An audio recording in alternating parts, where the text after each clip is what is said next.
పట్టణంలోని MLA camp కార్యాలయంలో జరిగిన కళ్యాణ లక్ష్మి షాదీ ముబారక్ చెక్కుల పంపిణీ కార్యక్రమంలో హుజురాబాద్ నియోజకవర్గంలోని 4 మండలాలకు చెందిన 607 మంది లబ్ధిదారులకు 6,07,00,000 కళ్యాణ లక్ష్మి షాదీ ముబారక్ చెక్కుల పంపిణీ కార్యక్రమంలో హుజురాబాద్ నియోజకవర్గంలోని 4 మండలాలకు చెందిన 607 మంది లబ్ధిదారులకు 6,07,70,412 విలువగల కళ్యాణ లక్ష్మి షాదీ ముబారక్ చెక్కులను హుజురాబాద్ ఎమ్మెల్యే పాడి కౌశిక్ రెడ్డి పంపిణీ చేశారు. ఎమ్మెల్యే మాట్లాడుతూ ఎన్నికలకు ముందు తులం బంగారం ఇస్తామని హామీ ఇచ్చిన కాంగ్రెస్ ఇప్పటికీ ఒక్క గ్రామానికైనా ఇచ్చిందా అని ప్రశ్నించారు. ప్రజలను మోసం చేస్తూ అమలు చేయని హామీలతో అధికారంలోకి వచ్చిన కాంగ్రెస్ ప్రభుత్వం తులం బంగారానికి మోక్షం ఎప్పుడో చెప్పాలని డిమాండ్ చేశారు. అలాగే తెలంగాణ రాష్ట్ర తొలి ముఖ్యమంత్రి కేసీఆర్ ప్రవేశపెట్టిన పథకాలే ఈ రోజు ప్రజలకు ఊరట ఇస్తున్నాయి. కానీ వాటిని నిలిపివేయడం ద్వారా కాంగ్రెస్ ప్రభుత్వం ప్రజలపై విరోధాన్ని చూపుతోందని విమర్శించారు.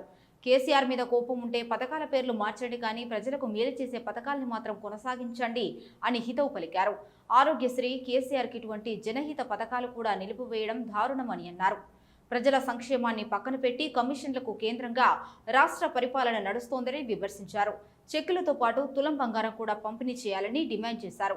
ఈ కార్యక్రమంలో హుజురాబాద్ ఆర్డీఓ ఎస్ రమేష్ బాబు, జమ్మికుంట తహసీల్దార్ గట్ల రమేష్ బాబు, ఇల్లంతకుంట తహసీల్దార్ రాణి, హుజురాబాద్ వీనవంక డిప్యూటీ తహసీల్దార్లు Nawaz, Nizamuddin, Jammikunta RI Gaddam Shankar, Jammikunta PSCS chairman Ponaganti Sampath, Veenavanka PSCS chairman Vijay Bhaskar, Jammikunta market chairman Swapna Sadanandam, లబ్ధిదారులు తదితరులు పాల్గొన్నారు.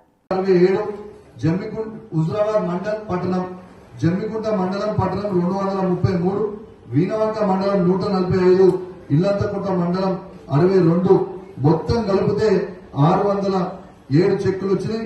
ఇవి 6,77,412 రూపాయలు ఇవన్నీ వచ్చినాయి. ఇప్పుడు మీకు ఇస్తాము.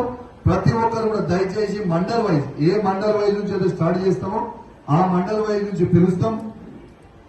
దయచేసి ఆ మండల్ పిలిచిన తర్వాత చెక్ తీసుకపోయి జనం మీ కుర్చీలో కూర్చుంటే బాగుంటది.